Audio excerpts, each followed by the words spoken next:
हाय, मेरा नाम जेड है। मैं सिर्फ अपना अनुभव साझा करना चाहती हूँ जो 5 साल पहले हुआ था। मैं उस समय एक बिजी कॉलेज स्टूडेंट थी। उस समय रात के लगभग 8 बजे थे जब मैंने अपना आखिरी सब्जेक्ट पूरा होने के तुरंत बाद अपनी क्लासेस पूरी की। मैं आराम करने के लिए घर जाने के लिए एक्साइटेड थी। जब मुझे टैक्सी पकड़ने में कठिनाई हुई तो मैंने जीपनी में सीट बुक करने के लिए जीपनी टर्मिनल पर जाने का फैसला किया, जो हमारे यूनिवर्सिटी से कुछ मीटर की दूरी पर है। हालांकि मैं अपने स्कूल के काम से थोड़ी थक गई थी, फिर भी मैंने अपने आप को समझाया और चलना जारी रखा।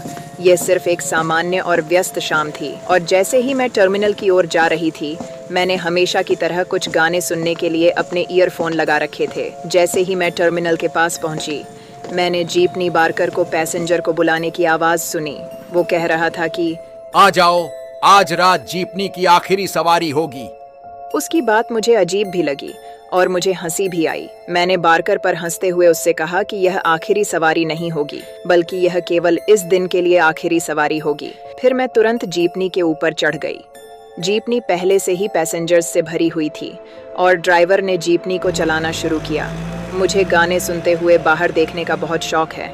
मैंने देखा कि शहर की रोशनी और इमारतों को देखने के बजाय नज़ारा बदलने लगा। यह एक मैदान में बदल गया, जैसे कि हम किसी गांव के इलाके में थे। जगह पर अंधेरा था और सड़क पर केवल जीपनी से आ रही लाइट ही थी। मैं एक पल के लिए कंफ्यूज हो गई क्योंकि मुझे लगा कि मैं गलत जीपनी पर चढ़ गई हूँ। लेकिन जब मैंने जीपनी के अंदर लटके बोर्ड को पढ़ा तो मुझे पता चला कि मैं सही दिशा में जा रही हूँ। हो सकता है कि ड्राइवर ने गलत मोड़ ले लिया हो या ये एक तरह का शॉर्टकट है, मैंने खुद से कहा। इसलिए मैंने ड्राइवर से पूछा कि वह हमें कहाँ ले जा रहा है। माफ कीजिए, हम कहाँ जा रहे हैं? ड्राइवर ने जवाब नहीं दिया और बस गाड़ी चलाता रहा। जब मैंने जीपनी में बैठे पैसेंजर्स को देखा तो मैं चौंक गई। वे सभी ने सफ़ेद कपड़े पहने हुए थे और कुछ खून के धब्बे थे और उनके सिर गायब थे। मुझे अपनी आंखों पर विश्वास नहीं हो रहा था। तभी अचानक ड्राइवर बोला, हम खोए नहीं हैं मिस, हम सही रास्ते पर जा रहे हैं। मैं सच में बहुत डरी हुई थी और सदमे में थी। ये सब चीजें मेरे दिमाग में नहीं जा पा रही थीं। मेरी रीढ़ की हड्डी में ठंड फैल रही थी। मुझे बहुत पसीना आ रहा था और मेरा चेहरा पीला पड़ गया था। मैं जीपनी से बाहर कूदना चाहती थी, लेकिन मैं हिल नहीं पा रही थी। इन सब के दौरान अचानक मुझे किसी की आवाज सुनाई दी, तुम यहाँ मत रहो, जाओ, जीपनी से कूद जाओ। तुम यहाँ क्यों हो? तुम्हें यहाँ आने की अनुमति नहीं है। इससे मेरे होश उड़ गए। फिर मैं जीप से तुरंत कूद गई। मेरी बाहों पर खरोंचें आईं और मेरे पैरों में चोट लग गई, लेकिन मुझे खुशी थी कि मैं इससे बाहर निकलने में कामयाब रही। मैं जीपनी को घूर रही थी, जो अपनी यात्रा जारी रखे हुए थी। अचानक उस जीपनी का एक्सीडेंट हो गया। जीपनी बुरी तरह तबाह हो गई और उड़ गई। मैं जोर जोर से चिल्ला रही थी, मैं मदद कर सकती हूँ। लेकिन फिर मैं उठी तो यह सिर्फ एक सपना था। यात्री चौंक गए और मुझे ऐसे देखा जैसे मैं कोई पागल हूँ। जैसे ही मैं उठी, एक महिला ने मुझसे पूछा कि क्या मैं ठीक हूँ, क्योंकि मुझे बहुत पसीना आ रहा था और मेरा चेहरा पीला पड़ गया। मैं घबरा गई और जोर जोर से रोने लगी और ड्राइवर से जीपनी रोकने के लिए कहने लगी, भले ही मैं अभी भी घर से बहुत दूर थी। हंगामा करने के बाद अन्य यात्री मुझे शांत करने की कोशिश कर रहे थे। मैं तुरंत जीपनी से बाहर निकल आई। फिर जीपनी अपने रास्ते पर चलने लगी। कुछ ही सेकंड में एक बड़े ट्रक ने उसे टक्कर मार दी और जीपनी में विस्फोट हो गया और जलने लगी। मैंने जीपनी से मदद मांगने के लिए जोर जोर से चिल्लाने की आवाज़ सुनी। मुझे अपनी आंखों पर विश्वास नहीं हो रहा था कि अभी क्या हुआ था। फिर अचानक मुझे अपना सपना याद आया। आज तक मैं उस पल पर विश्वास नहीं कर पा रही हूँ। तब मुझे एहसास हुआ कि बारकर ने घटना से ठीक पहले क्या कहा था। उसने कहा था कि यह आखिरी सवारी थी। हालांकि मैं आभारी हूँ कि मैं आज भी जीवित हूँ, फिर भी मेरे अंदर इस बात का पछतावा है कि मैं किसी को बचाने की कोशिश भी नहीं कर सकी।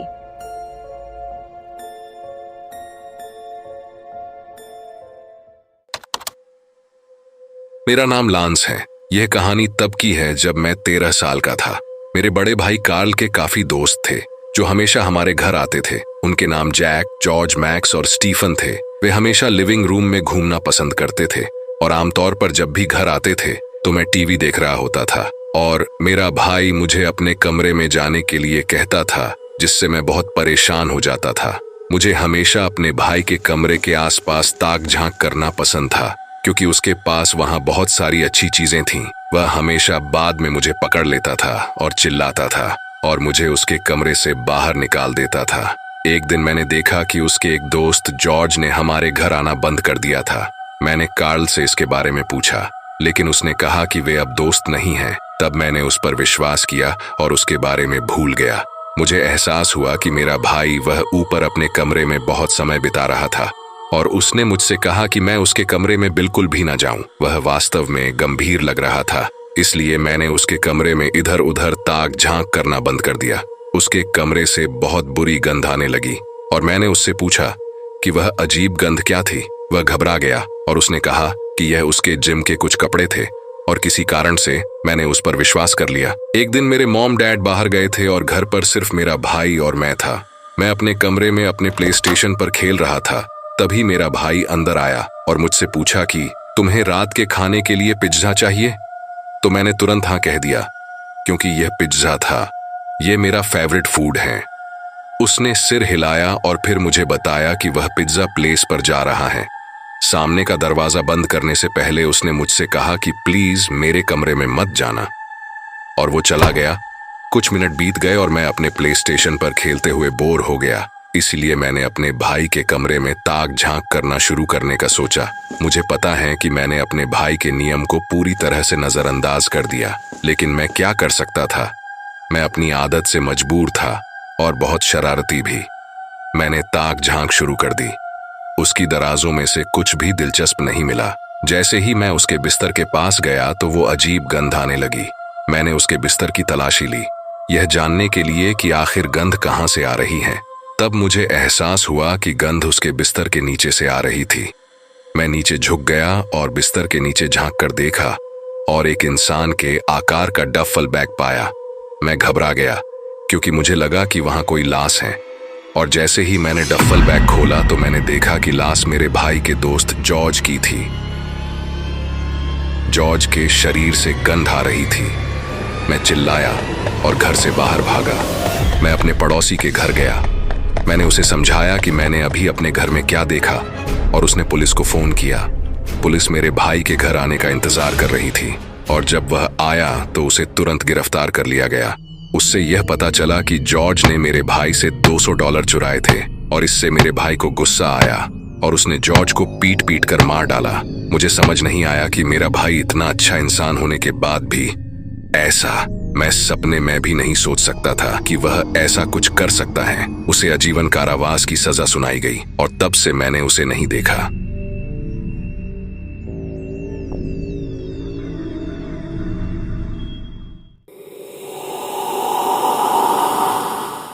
एक दिन यात्रा के दौरान मेरी मुलाकात एक ऐसे इंसान से हुई जो बिल्कुल मेरे जैसा दिखता था। वह बिल्कुल मेरे जुड़वा भाई जैसा दिख रहा था। मुझे विश्वास नहीं हो रहा था।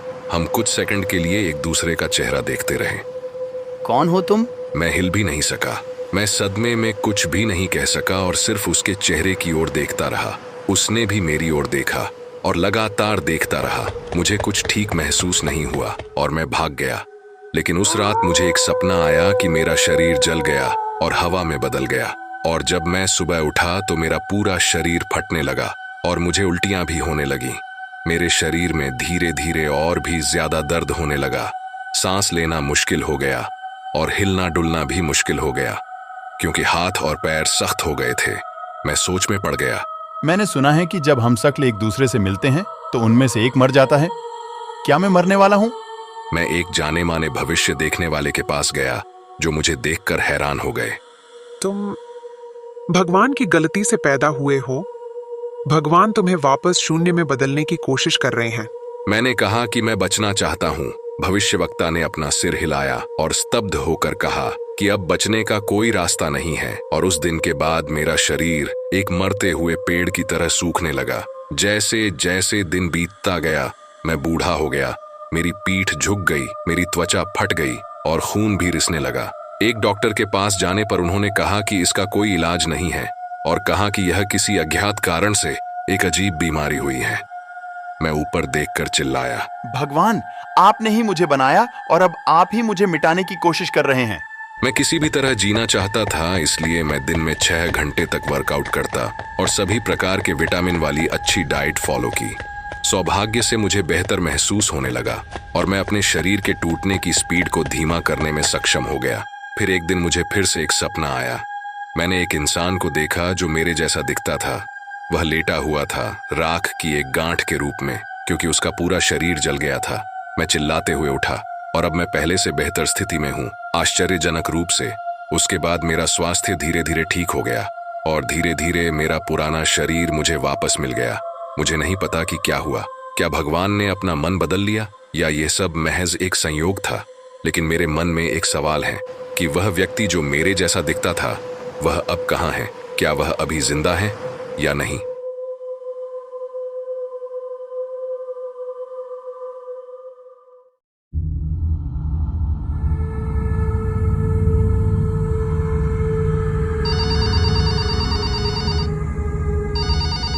यह दिसंबर 2018 में हुआ था।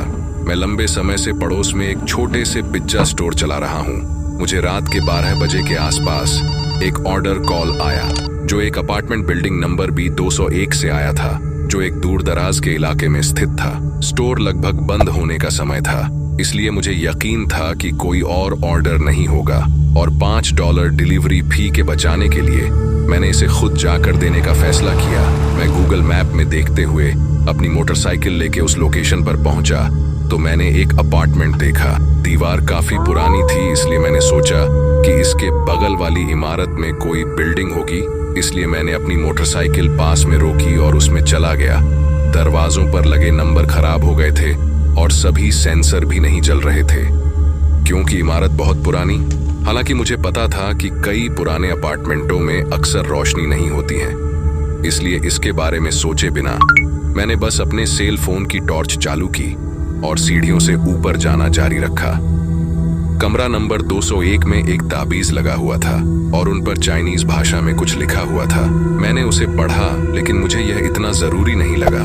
मैंने यह चेक किया कि रूम नंबर सही है या नहीं और दरवाजे पर हल्के से दस्तक दी। सामने से एक महिला का जवाब सुना और मैंने लोगों के खड़े होने की आवाज सुनी। तब मुझे लगा कि कोई लिविंग रूम में से आ रहा है। जब वह चलती थी तो मैं फर्श की झरमराहट अच्छी तरह से सुन सकता था, शायद इसलिए क्योंकि यह एक पुराना अपार्टमेंट था। मैं सोच रहा था कि उन्हें बटुआ ढूंढने की भी जरूरत नहीं है, क्योंकि उन्होंने पहले से ही पैसे दे दिए हैं। शायद कोई और कारण होगा। ये सोचकर मैंने थोड़ी देर इंतजार करने का फैसला किया। इसलिए मैंने 3 मिनट और अंधेरे में इंतजार किया, लेकिन लोगों के बाहर आने का कोई संकेत नहीं था।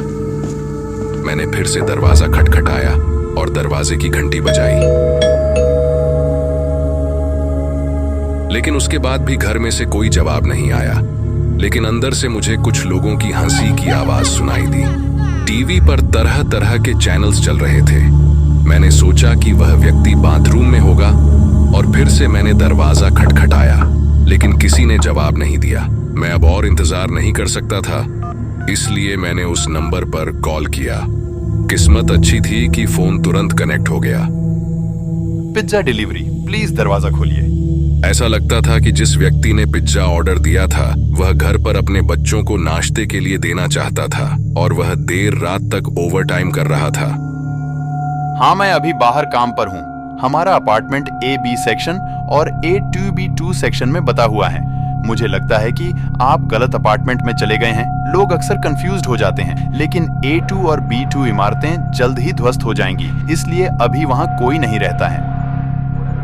जब मैंने सुना कि A2 और B2 बिल्डिंग में कोई नहीं रहता है, तो दरवाजे के अंदर से और ऊपर की मंजिल पर सुनाई दे रही टीवी की आवाज अचानक बंद हो गई। मैंने डरावनी फिल्मों में देखा था कि आमतौर पर ऐसे समय टीवी की आवाज तेज हो जाती थी या ऊपर से कुछ नीचे गिर जाता था, लेकिन यहां तो सन्नाटा छा गया था। मैंने ठीक है कहकर फोन रख दिया। अपने सेल फोन की टॉर्च के साथ मैं सीढ़ियों से नीचे उतरा। यह केवल दूसरी मंजिल थी, लेकिन जब मैं नीचे जा रहा था तो ठंड मेरी पिछली गर्दन तक आ गई थी और फिर अचानक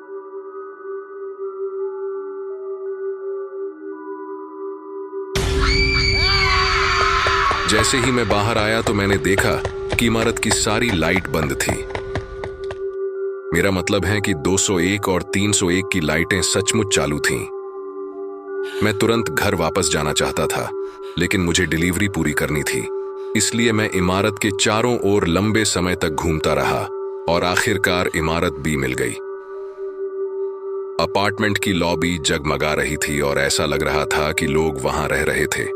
और जब मैंने 201 पर दरवाजा खटखटाया तो दादी और 2 बच्चों ने तुरंत दरवाजा खोला और पिज्जा ले लिया। मुझे A2 के सामने से गुजरना था क्योंकि मैंने अपनी मोटरसाइकिल वहीं छोड़ दी थी। मैं फिर वहां गया, लेकिन वहां सिर्फ सन्नाटा था, जैसे कुछ हुआ ही ना हो। जो मैंने औरत, टीवी और हंसी की आवाज A2 इमारत में सुनी, वो क्या था? कभी कभी जब मैं उस दिन के बारे में सोचता हूं तो आज भी मेरे रोंगटे खड़े हो जाते हैं।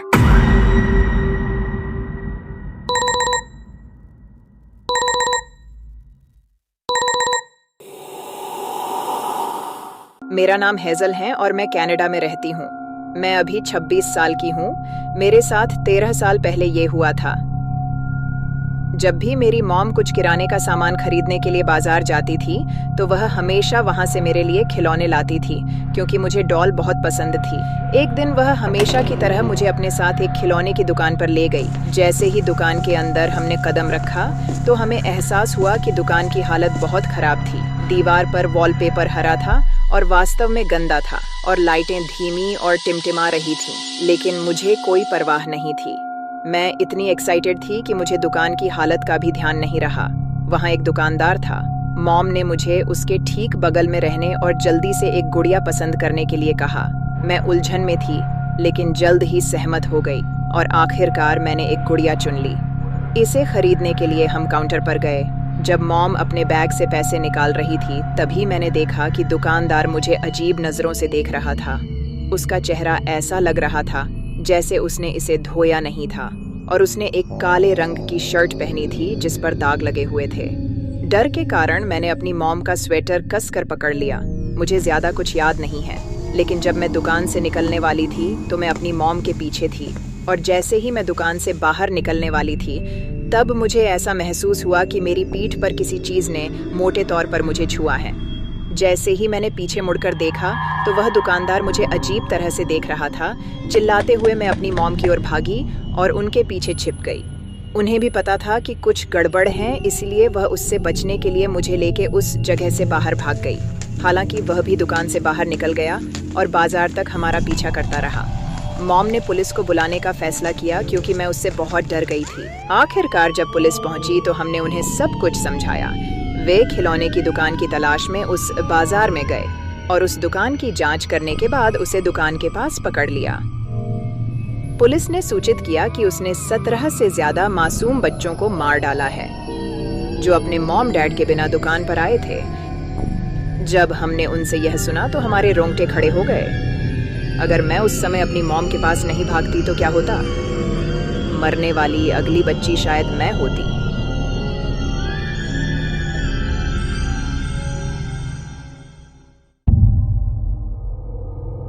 इस बात को लगभग 10 साल हो गए हैं। उस समय मैं लगभग 20 साल का था और मैं छुट्टियों के लिए अपनी गर्लफ्रेंड के साथ गांव के इलाकों की यात्रा पर गया था।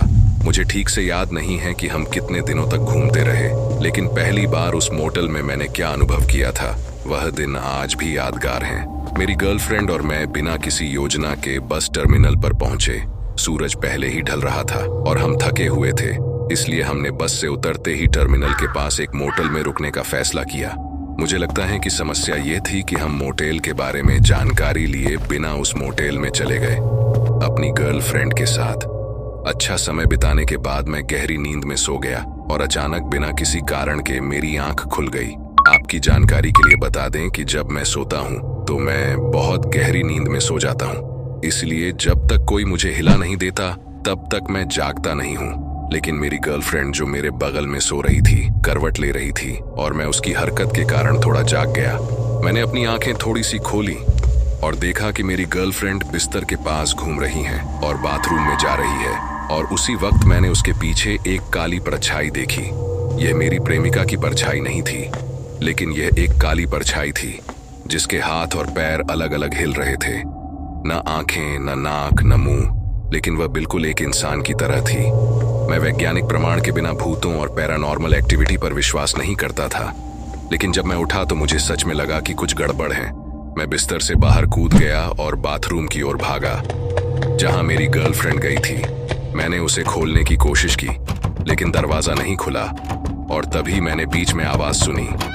ये सब मुझे अच्छी तरह से याद है क्योंकि मैं नशे में नहीं था और मैं नींद में भी नहीं था। मैं बंद दरवाजे के हैंडल को घुमा रहा था और मैं अपनी गर्लफ्रेंड का नाम चिल्लाया, बेब दरवाजा खोलो। लेकिन अंदर से कोई आवाज नहीं सुनाई दी और दरवाजा नहीं खुल रहा था। मुझे याद नहीं कि अगला दृश्य सपना था या हकीकत। जब मैंने दरवाजे को अपने कंधे से धक्का दिया तो आखिरकार दरवाजा खुल गया, लेकिन वह वहां नहीं थी और बाथरूम खाली था। मैं काफी देर तक सोचता रहा कि क्या हुआ और वापस बिस्तर पर आ गया। जब मैंने इसे देखा तो मैं लगभग बेहोश हो गया। मेरी गर्लफ्रेंड बिस्तर पर खड़ी थी और मुझे देखकर जोर से मुस्कुरा रही थी। मैं उसे लगभग 2 साल से डेट कर रहा हूं, लेकिन मैंने पहले कभी वह डरावनी मुस्कान नहीं देखी। मुझे ठीक से याद नहीं है उसकी आंखें खुली थीं या नहीं। मैंने बस उसे कंधे से पकड़ लिया और उसे हिलाया, लेकिन वह वापस सो गई। मुझे पूरी रात नींद नहीं आई और मैंने अपनी खुली आंखों से सुबह होने का इंतजार किया। सुबह होते ही मैंने अपनी गर्लफ्रेंड को जगाया और जल्दी से मोटल से भाग गए। जब मैं मोटल से बाहर गया और उससे पूछा कि क्या उसे याद है कि कल क्या हुआ था, लेकिन लग रहा था उसे कुछ भी पता नहीं था। मैंने भी उससे कुछ नहीं कहा क्योंकि वह डर जाती। अगर मैंने उसे इसके बारे में विस्तार से बताया होता तो घटना कुछ इस तरह की थी। लेकिन अब 10 साल बाद मुझे अचानक यह घटना याद आई और मैंने मोटल के बारे में खोज की और पता चला कि पिछले कुछ दशकों में कई हत्याएं और आत्महत्याएं हुई हैं। मीडिया ने सीधे तौर पर उस जगह का नाम नहीं बताया है, लेकिन मोटेल के बारे में कई समीक्षाएं पढ़ने के बाद मैं यह कह सकता हूं कि यह वही मोटेल है। बेशक मैं अभी भी पैरानॉर्मल एक्टिविटी पर विश्वास नहीं करता हूं, लेकिन उस दिन के बाद मैंने फिर से मोटेल जाना बंद कर दिया।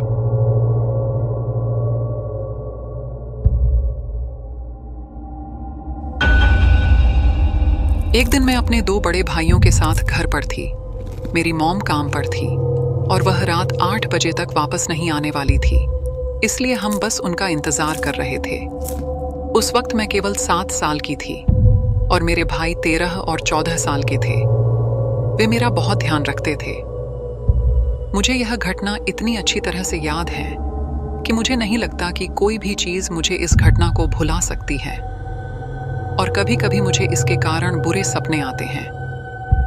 उस वक्त मैं और मेरे भाई खाना खा रहे होते थे। अचानक दरवाजे की घंटी बजी। भूलना मत कि हमारे दादा दादी और मॉम ने हमसे कहा था कि जब तक वे हमें यह न बता दें कि कोई हमारे घर आ रहा है, तब तक दरवाजा मत खोलना। मेरे दूसरे भाई ने हमें दरवाजे के पास न जाने के लिए कहा था। हालांकि सबसे बड़े भाई ने तुम डरपोक हो कहकर दरवाजे के पास गया। दरवाजा खोलने पहले उसने खिड़की से बाहर देखा और तुरंत नीचे झुक गया। ऐसा लग रहा था जैसे उसने अभी अभी कोई भूत देख लिया हो। दूसरे भाई ने भी बाहर देखा और जल्दी से पर्दा खींच दिया। क्या हो रहा है? मैंने पूछा, लेकिन मेरे पहले भाई ने कुछ कहे बगैर किचन से एक बड़ा अजीब चाकू लिया। मुझे फोन दो जल्दी। उसके हाथ में काली मिर्च स्प्रे भी अब देख सकती थी। मैंने उसे फोन दिया और मैं एक छोटी और भोली लड़की थी, इसलिए मैं अनजाने में दरवाजे के पास पहुंची और मैंने दरवाजा खोला। तभी मेरा दूसरा भाई आया और उसने मुझे लेके दौड़ना शुरू कर दिया।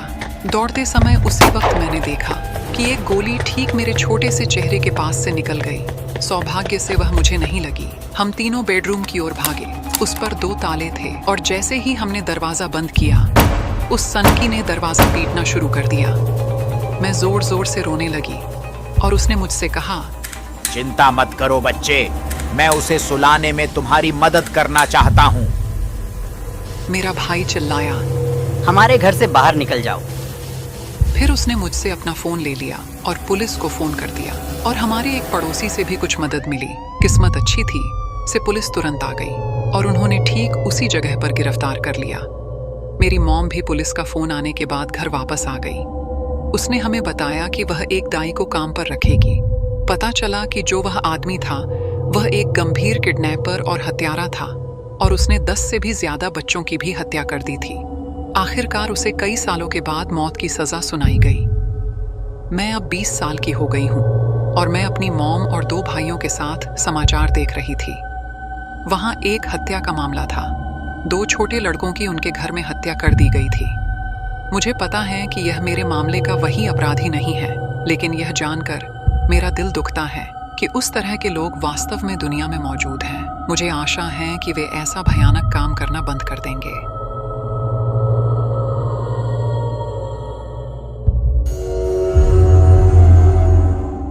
लगभग 10 साल पहले जब मैं 12 साल का था, तब हम एक बहुत सुरक्षित और शांत जगह पर रहने चले गए।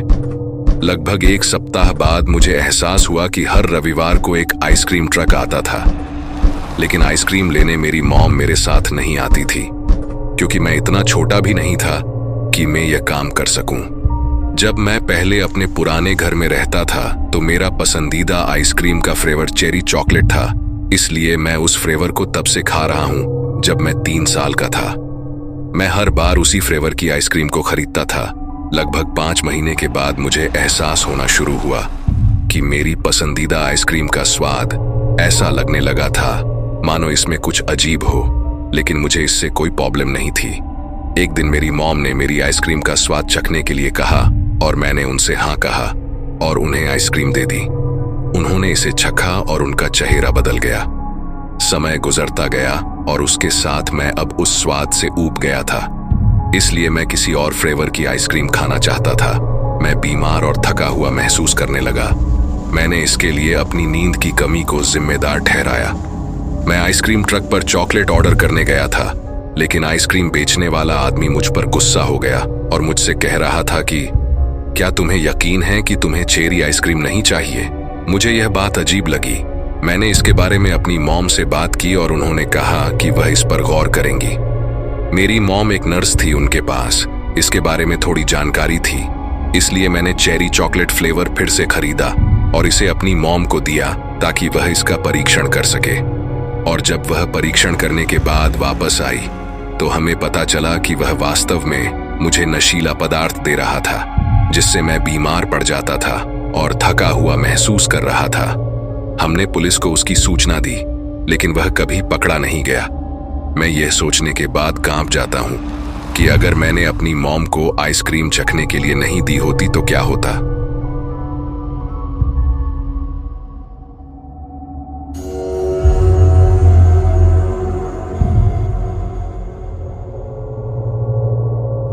हाय, मैं नाथन हूं। जब मैं 3 साल का था तो हम 3 बेडरूम वाले घर में चले गए।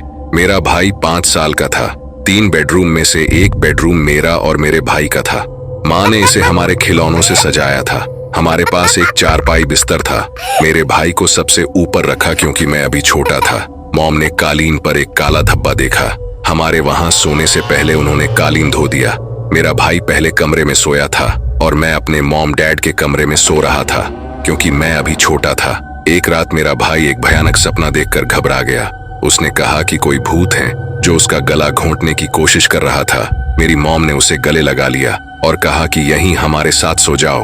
वह उस बेडरूम में गई और उस लाइट को बंद कर दिया जो मेरे भाई ने जला रखी थी। मेरी मॉम ने देखा कि कालीन पर वह काला दाग वापस आ गया था। उसे कमरे में एक भयानक उपस्थिति भी महसूस हुई। वह जानती थी कि यहाँ कोई ऐसा व्यक्ति है जो हमें इस कमरे से बाहर रहने की चेतावनी दे रहा हो, इसलिए उसने दरवाजा बंद कर दिया और मेरे भाई को शांत करने के लिए वापस आ गई। अगली सुबह वह हमारे खिलौने उस कमरे से बाहर ले आई और हमें उस कमरे ना जाने के लिए कहा। दरवाजा बंद होने के बावजूद भी हमें कमरे में प्रवेश करने और बाहर निकलने की आवाजें सुनाई देने लगीं। ऐसा लग रहा था कि यह हर रात एक निश्चित समय पर हो रहा है, लगभग 10:30 बजे। मुझे लगता है कि वहाँ एक भूत है। हम मजाक में हंसे। एक दिन हमारे दोस्त उस प्रेतवाधित कमरे में जाना चाहते थे। मॉम ने उसे चेतावनी दी कि यह एक अच्छा विचार नहीं है, लेकिन वह किसी भी तरह वहां उस कमरे में जाना चाहती थी। धूप वाला दिन था और माँ ने कमरे को खोलने और कमरे को रहने के लिए तैयार करने के लिए काले दाग को साफ करने का फैसला किया, लेकिन काला दाग पहले की तरह नहीं जा रहा था।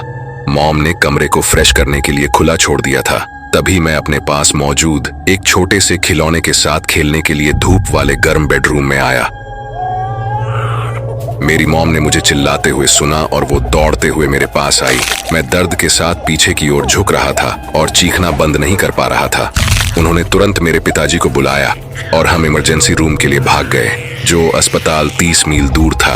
दर्द इतना तीव्र था कि मेरी मॉम मुझे पकड़ भी नहीं पा रही थी। मैं छटपटा रहा था। हमारी कार के बोर्ड फ्लोर पर मैं दर्द और दहशत से चिल्ला रहा था, और जैसे ही हम अस्पताल के रास्ते में रुके, ये ऐसा था जैसे किसी ने मुझे छोड़ दिया हो। ऐसा लगा जैसे कुछ हुआ ही नहीं, और मैं मुस्कुरा रहा था और खुश था। मुझे याद नहीं था कि मैं किसी दर्द से गुजर रहा था। मेरे मॉम और डैड कंफ्यूज थे, मैं ठीक था।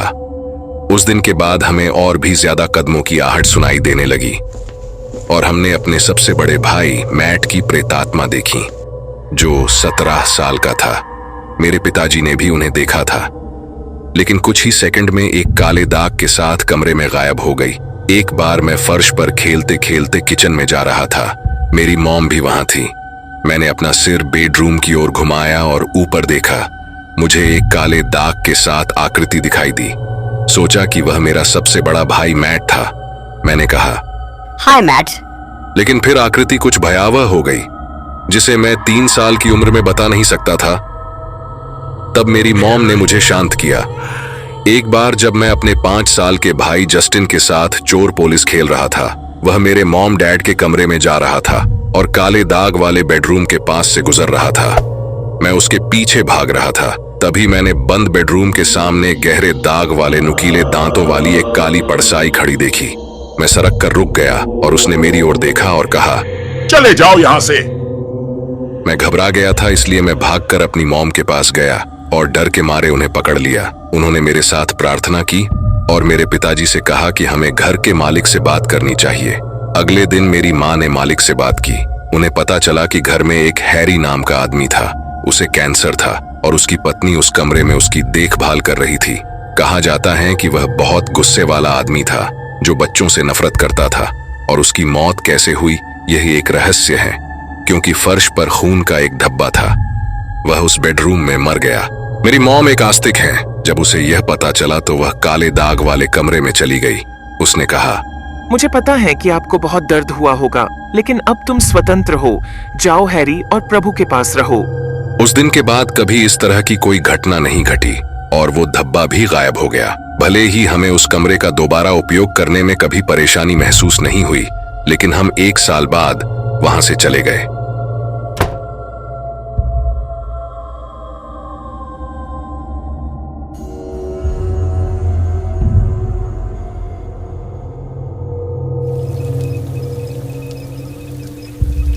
मैं उस समय 13 साल का था जब मैं अपने प्ले स्टेशन पर खेल रहा था। सुबह के 3 बज रहे थे।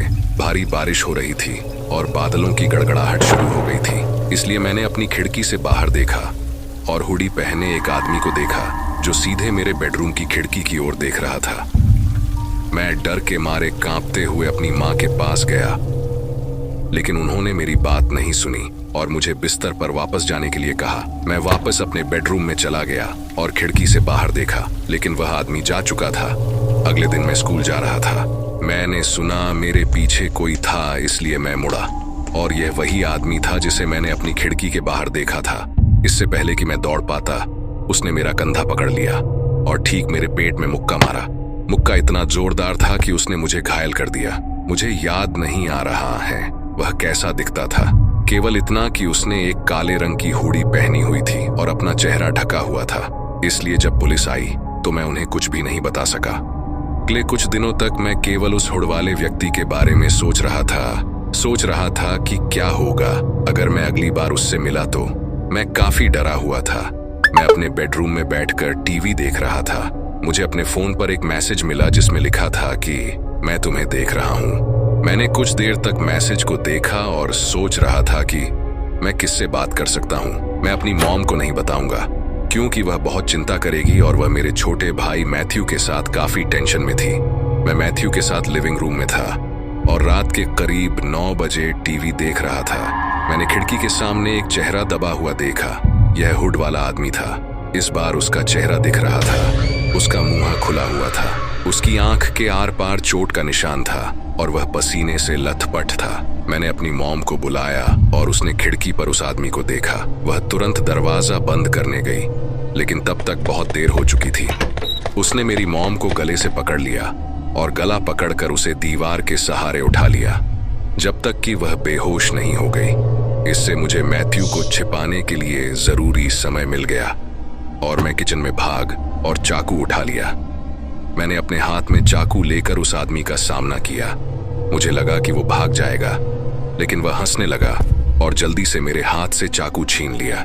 जैसे ही उसने चाकू मेरी ओर बढ़ाया, मेरी मॉम को होश आ गया और उसने किसी चीज से उस आदमी के सिर पर वार किया। मॉम मुझे लेके ऊपर अपने बेडरूम में भाग गई और बेडरूम का दरवाजा बंद कर दिया, जहां हमने पुलिस को बुलाया। जब तक पुलिस वहां पहुंची, वह आदमी जा चुका था। लेकिन न केवल वह आदमी गायब था, बल्कि मैथ्यू भी गायब था।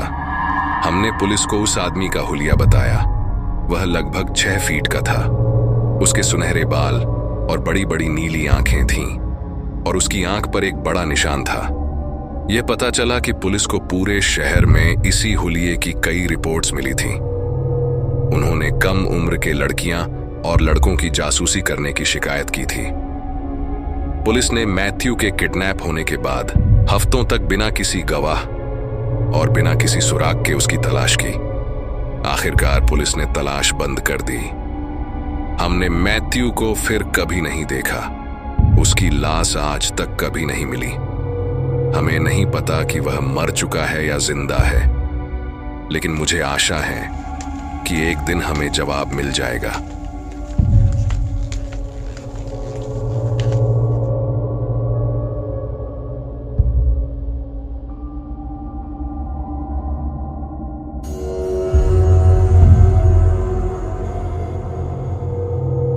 मेरा नाम काई है और यह घटना इंग्लैंड में घटी थी जब मैं लगभग 10 साल का था।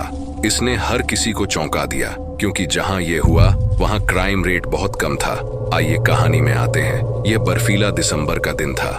लगभग 1 या 2 दिन बाद क्रिसमस की छुट्टियां थीं, इसलिए हर कोई बहुत उत्साहित हो रहा था। हमने वास्तव में कोई काम नहीं किया था, इसलिए मैं और मेरे 5 दोस्त बातें कर रहे थे और न जाने क्या क्या। लेकिन तभी मेरी टीचर मिसेस जे को प्रिंसिपल से एक मैसेज मिला कि एक पागल किसी को मारने के लिए छुरी लेकर स्कूल में दाखिल हुआ है।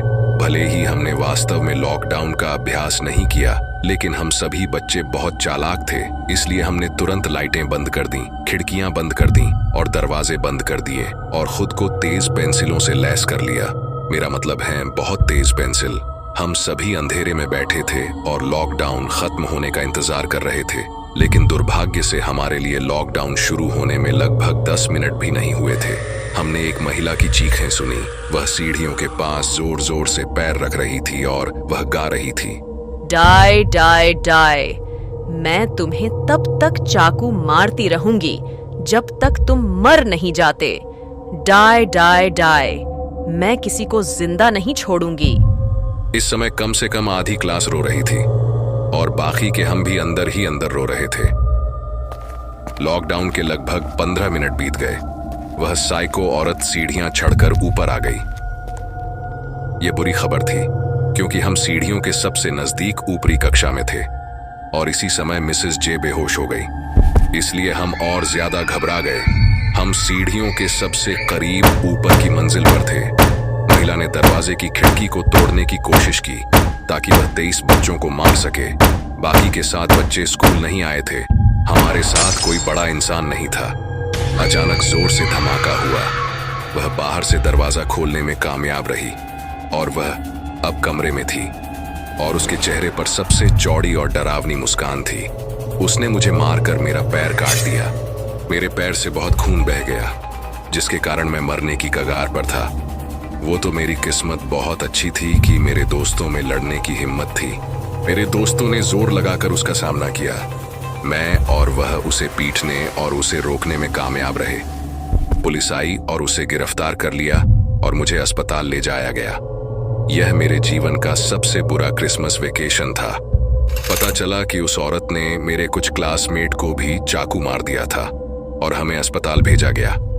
सौभाग्य से हम सभी बच गए, उस महिला को 30 साल की जेल की सजा सुनाई गई। सबसे बड़ा मोड़ यह था कि मिसेस जे की उस महिला से दोस्ती थी और उसने उसकी मदद की ताकि वह हमें मार सके। इससे पता चलता है कि मिसेस जे क्यों बेहोश हो गई थीं और क्यों सिर्फ हमारी क्लास को निशाना बनाया गया। मिसेस जे को 15 साल जेल की सजा सुनाई गई।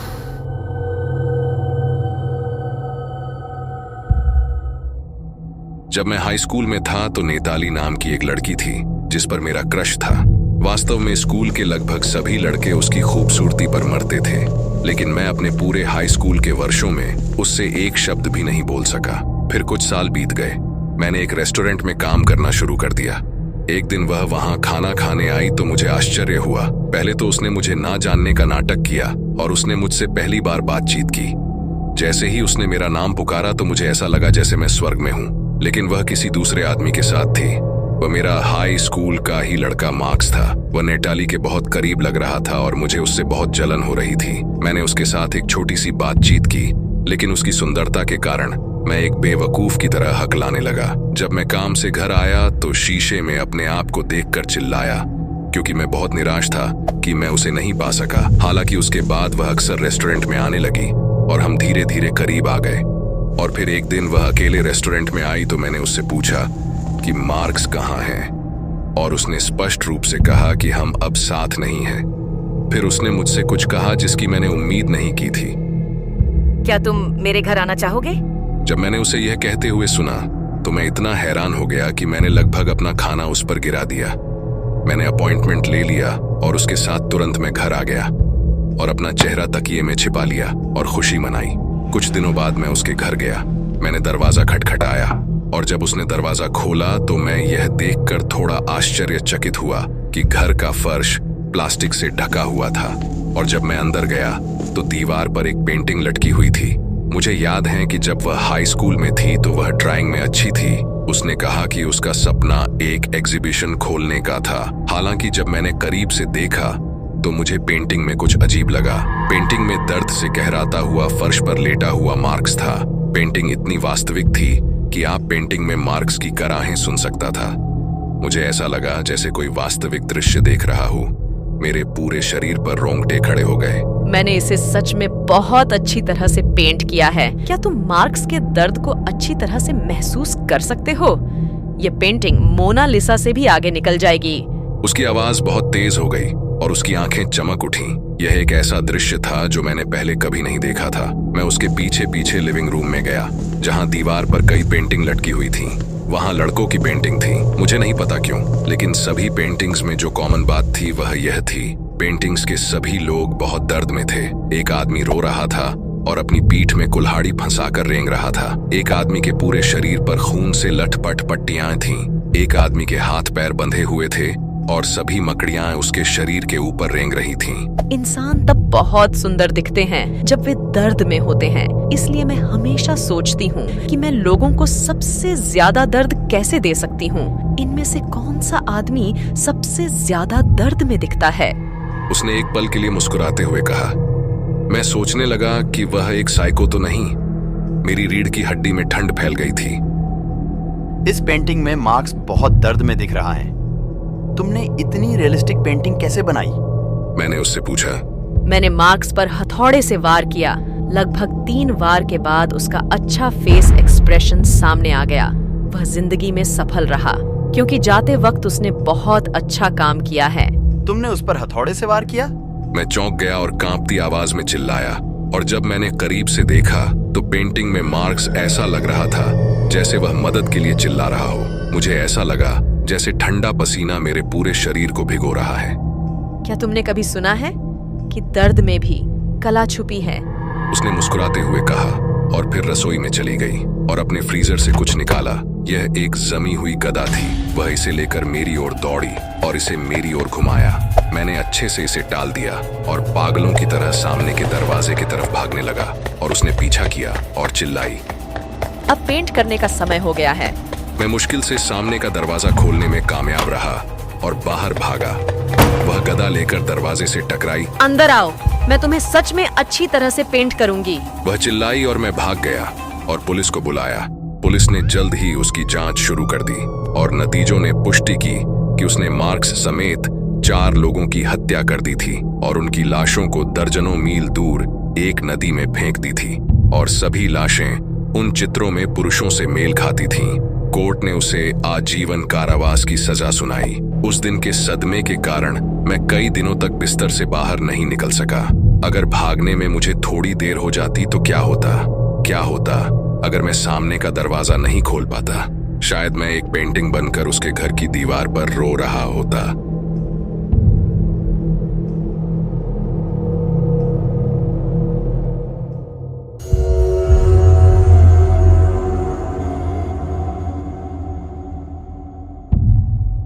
जब यह हुआ उस समय मैं 14 साल का था। मेरा घर जंगल के ठीक बगल में था। बच्चों को जंगल में जाना मना था।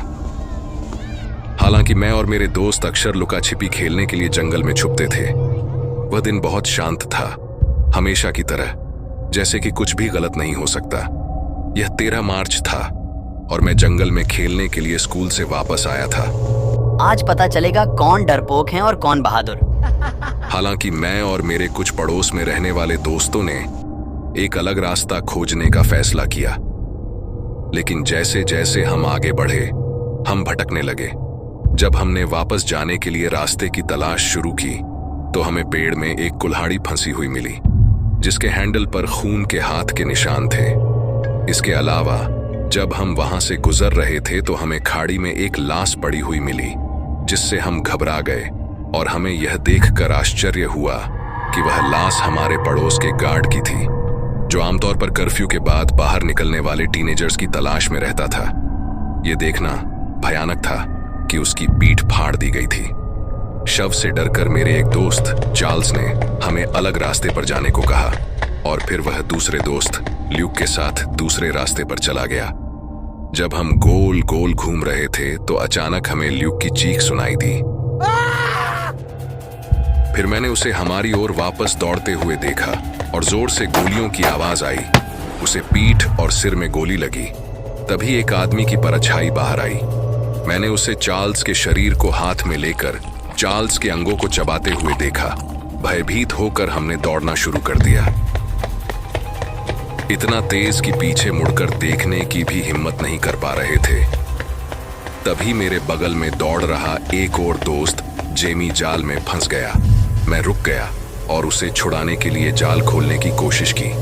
हालांकि जब मैंने देखा तो मेरे पास भागने के अलावा कोई रास्ता नहीं था। वह आदमी मेरी ओर आ रहा था। बाकी दोस्त पहले ही मुझसे आगे भाग चुके थे, इसलिए मैं अकेला था। अचानक कहीं से कुछ मेरे सिर पर लगा और मुझे एहसास हुआ कि यह जैमे का पैर था। मैं तीर की तरह वहां से भाग गया और आखिरकार वापस आ गया और अपने घर में चला गया। जब मैंने अपने मॉम डैड को पूरी कहानी बताई, मेरी मॉम ने पुलिस को बुलाया और पुलिस जंगल में उस आदमी को गिरफ्तार करने आई। किस्मत अच्छी थी कि वह जंगल में पाया गया और तुरंत गिरफ्तार कर लिया गया। यह पता चला कि वह एक नरभक्षी था और लैम्ब की फिल्मों में बुरी तरह से डूबा हुआ था और वह कई फास्ट फूड रेस्टोरेंट को गोमांस सप्लाई करता था। आखिरकार उसे पिछले 10 वर्षों में बड़ी संख्या में लोगों की हत्या के लिए मौत की सजा सुनाई गई। इस भयानक अनुभव से मैं एक शाकाहारी बन गया हूं और कभी भी किसी भी प्रकार का मांस नहीं खाऊंगा।